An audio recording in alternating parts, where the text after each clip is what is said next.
इस कहानी का, इस कथा का जो निष्कर्ष निकलेगा उस पे ध्यान देना।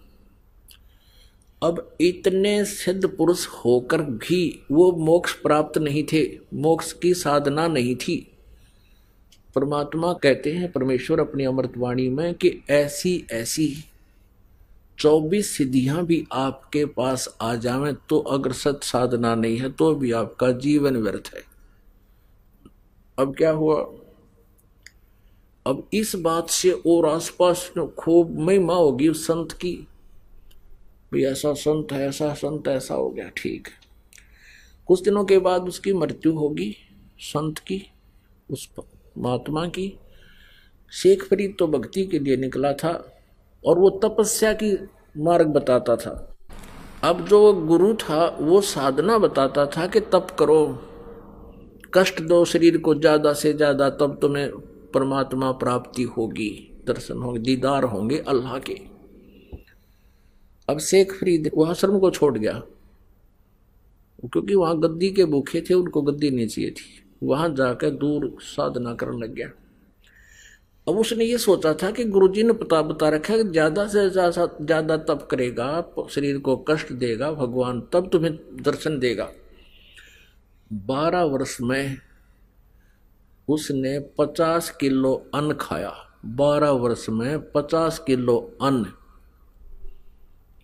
अब देख लो पुण्यात्माओं, एक दिन का कै ग्राम पड़ेगा उसने, एक दिन में 360 वर्ष, और 12 वर्ष में देख लो कितना होगा। अब पुण्यात्माओं, ऐसा अल्पाहार करने से उसका शरीर कमजोर घना हो गया, और बाहर बैठे तो कौवे आ जा उसको मृत समझ कर उसकी आंखों को खाने के लिए। और कौवों से वो कहता, शेख फरीद जब कौवे आकर बैठ के माथे पे हाथ पर अल्लाह नहीं नो पड़ा, बाहर लेटा हुआ। कभी कुएं में 12 वर्ष लटका करता वो, 12 वर्ष कुएं में लटका उल्टा, ऊपर वृक्ष की डाले का रस्सा बांध के, पैरों का बांध के नीचे लटकन लाया गया। 12 वर्ष तक कुएं में लटका हो। कभी कभी बाहर आ जाता था, थोड़ा बहुत घूम फिर लेता, फिर लटक जाता था। बाहर लेटा हुआ था, कौवे आ गए। कौवे ने सोचा ये व्यक्ति मरा हुआ है, शरीर पर कहीं मांस नहीं, कति हार्ड हार्ड अस्थि पिंजर दिखाई दे। कौवे बैठ गए माथे पे कि इसकी आंख खा लेंगे, आंखों में है थोड़ा बहुत मांस। जब वो कौवे आकर बैठे, शेख फरीद ने कहा कि कौवो भैया, मेरे शरीर पर कहीं मांस तुम्हें मिल जाए वो खा लो, अपना पेट भर लो, पर मेरी आंखें मत खाना, हो सकता है मुझे भगवान का दीदार हो जाए। मेरी आंखें ना खाना, मुझे भगवान के दर्शन की आशा है। यूं कह के फूट फूट कर रोने लग गया कि भगवान मिला नहीं, सारा जीवन व्यर्थ हो गया, अब पता नहीं कितने दिन का जीवन है। तो सोचा कि अगर बाहर ज्यादा रहूंगा तो ये कौवे फिर खा जाएंगे। धीरे धीरे पैर रस्सी बांध ली और धीरे धीरे अभ्यास हो रहा था, पकड़ के लटक गया और फूट फूट कर रो रहा कि भगवान, अल्लाह के दर्शन हुए नहीं आपके, और जीवन अंत हो गया। कौन सी त्रुटि बनी मुझ पापी से, गुरुजी ने जो बताया था मैं सब कर रहा हूं।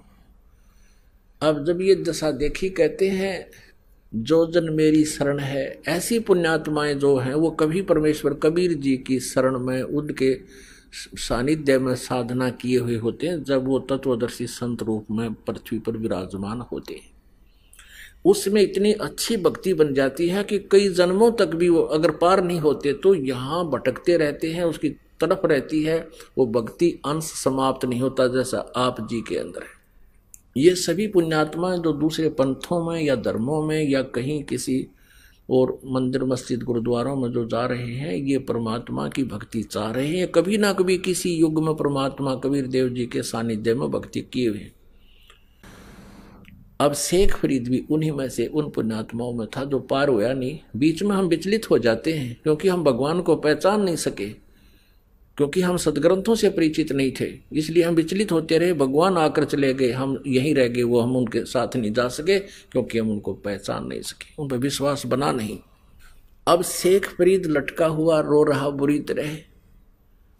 अब कहते हैं जो जन मेरी शरण हो ताका हूं मैं दास, और गैल गैल लग गया। फिर वो जब लग धरती आकाश, वहां खड़े हो गए कुएं पर जाकर परमात्मा, और रस्सा बांध रखा था, और रस्से को पकड़कर यूं खींच लिया ऊपर ने, जैसे बाल्टी निकाल लिया करें पानी की कुएं से। शेख फरीद जी जब कुएं में लटका करते थे उल्टे, तो कोई ग्वाले आ जाते थे, पाली होते थे, ये शरारती हुआ करें, वो क्या करते थे उस रस्से को पकड़कर ऐसे हिला देते थे। शेख फरीद कभी इधर जाकर लगता कुएं का, कभी इधर लगता ऐसे, फिर वो यूं करके बेचारा अपना टाइम पास करता। बच्चे थे, एक दो बार लाल होकर छोड़कर चले जाते थे। अब उसने सोचा कि आज यू अच्छा उस्ताद आया, इसने तो बाहर निकाल लिया मैं। वो ऐसे बाहर खींच रहा था, परमात्मा ने ऊपर खींच दिया, उल्टा लटका हुआ, और कहता है भैया मुझे मत छेड़, तू साधु संतों को दुखी नहीं करते, आप अपना काम करो, मैं अपना काम कर रहा हूं। उल्टे लटके लटके बात कर रहा है, मुझे छोड़ दे वापस। परमात्मा ने कहा आप यहां क्या कर रहे हो? शेख फरीद ने कहा कि मैं परमात्मा के दर्शनार्थ, भगवान के दर्शन के लिए मैं साधना कर रहा हूं। परमेश्वर ने कहा कि मैं हूं भगवान, मैं हूं अल्लाह, मैं हूं अल्लाह अकबर, वो कबीर अल्लाह मैं हूं। शेख फरीद कहता है मजाक ना करे, तू अल्लाह नहीं है। परमात्मा ने कहा और अल्लाह कैसा होता है कि वो तो निराकार है, वो दिखाई थोड़ी देता है। परमेश्वर ने कहा भले आदमी, जब परमात्मा निराकार है और आप कह रहे हो मैं भगवान के दीदार के लिए डले ढोरा हूं, अब देखेगा टट्टू जब के साकार है ही नहीं तो क्या देखेगा तू? अब ऐसे कहते हैं यहाँ हरियाणा में कहावत है, ज्ञान का गाम का तो चमका ऐसा होया करे। अब उसकी एकदम सारे पुर्जे सीधे हो गए शेख फरीद के, और परमात्मा खड़े सामने, एकदम समझ में आ गया को हो सचमुच। परमात्मा कहते हैं एक तरफ तो तू निराकार बतावे बेचून है भगवान, और फिर नो का उसके दर्शन के लिए मैं डले ढो रहा हूं, साधना कर रहा हूं। तो पहले तेनू देख तुम कह के रहे हो और कर क्या रहे हो। तब उसने सोचा शेख फरीद ने, भाई काटे का आदमी 16 ने बात की, विश्वास फिर भी ना क्यों भगवान है, पैर पकड़ दिए नू के नू। यह बात उनको याद है कि कुरान शरीफ में ये लिखा कि उसके बारे में कोई बाखबर बताओगा। तो उसने नो सोची अल्लाह तो यूँ नहीं हो सकता, लेकिन बाखबर जरूर है, यानी तत्वदर्शी जरूर है। इतनी एक ही सेकंड में सारी बात समझा दी कि निराकार को देखेगा कि तू फिर जब निराकार है तो फिर क्यों कर रहा है ये साधना। पैर पकड़ के कहने लगा महाराज मुझे रास्ता बता भगवान का, काजा बता दूंगा। वो खोल दिया रास्ता, बैठ गया। कहने लगे परमात्मा बोले इस शरीर के साथ क्यों दुश्मनी कर रहा है तू? ये कहीं लिखा किसी शास्त्र में ऐसा करने से भगवान मिलेगा? शेख फरीद कहने लगे मेरे गुरुदेव ने ऐसा बताया। परमात्मा ने कहा वो गुरुदेव तुम्हारे नकली थे। शेख फरीद कहता है महाराज जी निंदा ना करो गुरुदेव की, अब ये श्रद्धालु ऐसे होते हैं। परमात्मा ने सोचा ज्यादा कह दिया तो यू कति कर्म बिगाड़ देगा। परमेश्वर बोले बेटा इस शरीर से तू शत्रुता कर रहा है, ऐसे भगवान नहीं मिलता। कहाँ जी वो तो मुझे समझ में आ गई कैसे नहीं मिला, तभी तो इतना उस समय बीत गया। तब तो परमेश्वर ने कहा आहार कर, प्रथम अंजल संयम राखे, योग युगत सब सतगुरु भाखे। थोड़ा खावे अवश्य खावे, ज्यादा भी नहीं खावे कि लटके आए जहाँ पेट भर कर कति दड़ी पक्का खा ले, और इतना भी नहीं खावे कि आंत मुस जा और उस कोडा हो जा शरीर। थोड़ा खावे अवश्य, लेकिन सीमित खावे, अल्प, मतलब जितना अपना भक्ति के योग्य ही, उसमें ज़्यादा भी नहीं खावे और कति टाल भी नहीं करे। तो धीरे धीरे उसको खाना मालिक ने शुरुआत करवाई, फल आहार करवा कर फिर कहा भोजन कर और कर भक्ति, मैं बताऊं तेरे को मंत्र ऐसा कर। तब उस शेख फरीद का कल्याण हुआ। परमात्मा कहते हैं लागी का मार्ग और है, लागे चोट काल जाकर के। लागी का मार्ग और है, लगे चोट काल जाकर के, लगे चोट कले जाकर के। कहते हैं जिनके लगन लगी उनकी हालत न्यारी होती है, उनके कलेजे में कसक बनती है परमात्मा के पानी की।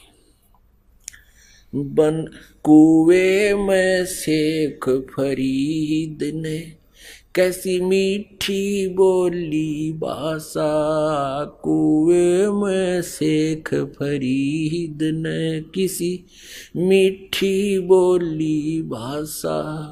तुम चुन चुन कागा खा लियो रे मेरे हाडों पर का मासा।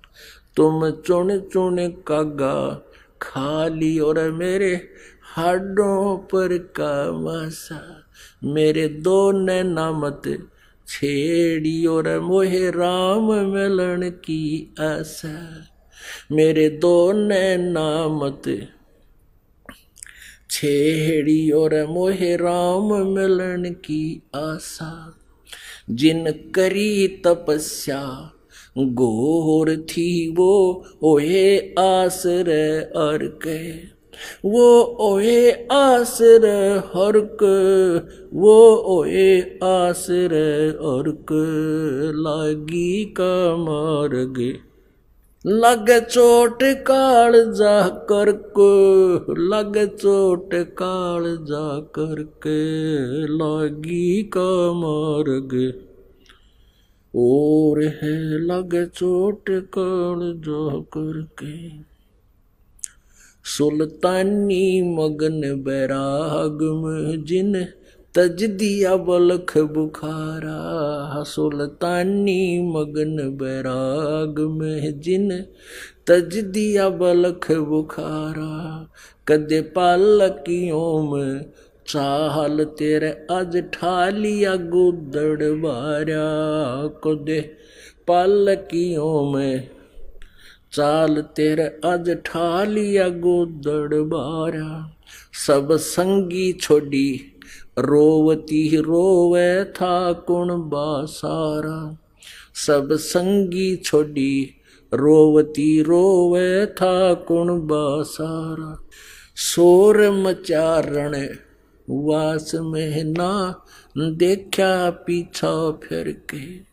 ना देखा पीछा फिर के, ना देखा रे पीछा फिर के। लागी का मार्ग और है, लग चोट काल जा करके। लग चोट काल जा करके, लग चोट काल जा करके। ला बन बीच भरतरी भूप ने एक मारा ताण निशाना। बन बीच भरतरी भूप ने एक मारा ताण निशाना। कोई घड़ी सदी थी आवन की, साधु का हो गया आना। कोई घड़ी सदी थी आवन की, साधु का हो गया आना। कोई मुआ मर्ग जवा दियो न तारे धरो न बाणा। कोई मुआ मर्ग जवा दियो न तारे धरो न बाणा। वो जिंदा कर दिया ढोर था सस बण्या परीक्षा करके।